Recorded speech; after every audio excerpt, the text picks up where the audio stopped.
സർക്കാർ ചികിത്സാ പദ്ധതി മുടങ്ങിയതിനെതിരെ വൃക്ക രോഗികളുടെ പ്രതിഷേധം. കോഴിക്കോട് സിവിൽ സ്റ്റേഷന് മുന്നിലാണ് ഡയാലിസിസ് രോഗികളുടെ കൂട്ടായ്മ പ്രതിഷേധിച്ചത്. മാസങ്ങളായി മുടങ്ങിയ സമാശ്വാസ പദ്ധതി പുനരാരംഭിക്കണം എന്നതുൾപ്പെടെയുള്ള ആവശ്യങ്ങൾ ഉന്നയിച്ചായിരുന്നു പ്രതിഷേധം. അടിയന്തര സഹായം സർക്കാർ നൽകുക, അടിയന്തര സഹായം സർക്കാർ നൽകുക. വൃത്തികേട് കൊണ്ടാണ് ഇപ്പോഴത്തെ സാഹചര്യത്തിൽ. ഇപ്പോൾ ഞങ്ങളൊക്കെ ഞാനൊക്കെ ചെയ്യുന്ന ഡയാലിസിസ് സെൻ്ററിൽ തന്നെ ഇപ്പോൾ ആയുഷ്മാൻ ഭാരതിൻ്റെ അതായത് ഇൻഷുറൻസിൻ്റെ ഒക്കെ പൈസ പെൻഡിങ് ആയി കിടക്കുന്നതിന് കൊണ്ട് ഇൻഷുറൻസ് നിർത്തലാക്കാന്നുള്ള പറയലൊക്കെ പറയുന്നുണ്ട്. രോഗത്തിൻ്റെ അവശതയുണ്ട്, ചികിത്സയുടെ തളർച്ചയിലുമാണ്. എങ്കിലും തെരുവിൽ പ്രതിഷേധിക്കുകയാണ് വൃക്ക രോഗികൾ. ഡയാലിസിസ് മുടങ്ങുന്ന അവസ്ഥയിലാണ് തെരുവിലിറങ്ങിയതെന്നും ഇവർ പറയുന്നു. നിർദ്ധരായ പല രോഗികൾക്കും ഇപ്പോൾ തന്നെ ഡയാലിസിസ് മുടങ്ങിയ അവസ്ഥയാണ്.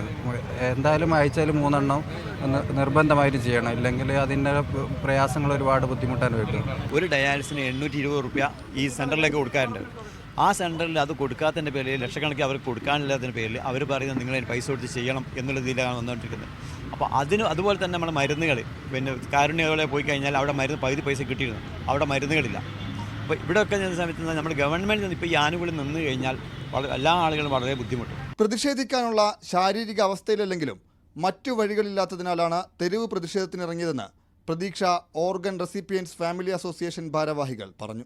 ഞങ്ങളുടെ അവസ്ഥ നിങ്ങൾക്ക് അറിയാലോ. ഡയാലിസിസ് ചെയ്യുന്ന രോഗികളുടെ അവസ്ഥ എന്ന് പറഞ്ഞാൽ സത്യത്തിൽ വെള്ളം കുടിക്കാൻ ഡോക്ടർ പറയും ഇത്ര ml വെള്ളം കുടിക്കാൻ പറ്റാവും. നമ്മൾ 2-3 ലിറ്റർ വെള്ളം കുടിച്ചിരുന്ന ആളുകൾ 600 ml വെള്ളം കുടിച്ച് ഈ രോഗികൾ എങ്ങനെയാണ് തെരുവ് പോയി സമരം ചെയ്യുക. പല സമരമുറകളും ഞങ്ങൾ നേരത്തെ ആലോചിച്ചിരുന്നതാണ്. പക്ഷേ ഞങ്ങൾക്ക് ഇതിൻ്റെ പ്രയാസം കൊണ്ട് ഞങ്ങൾ സമരമുറത്തേക്ക് പോയില്ല. പക്ഷേ ഇപ്പം ഗതി കെട്ടുകൊണ്ടാണ് ഈ സമരമുറയായിട്ട് ഞങ്ങൾ വന്നത്. പെരിട്ടോണിയൽ ഡയാലിസിസ് ആവശ്യമായ ഫ്ലൂയിഡ് ലഭ്യമാക്കുക, ആയുഷ്മാൻ ഭാരത് പദ്ധതിയിലെ തടസ്സങ്ങൾ നീക്കുക തുടങ്ങി വിവിധ ആവശ്യങ്ങളാണ് ഇവർ മുന്നോട്ട് വെക്കുന്നത്. മീഡിയ 1 കോഴിക്കോട്.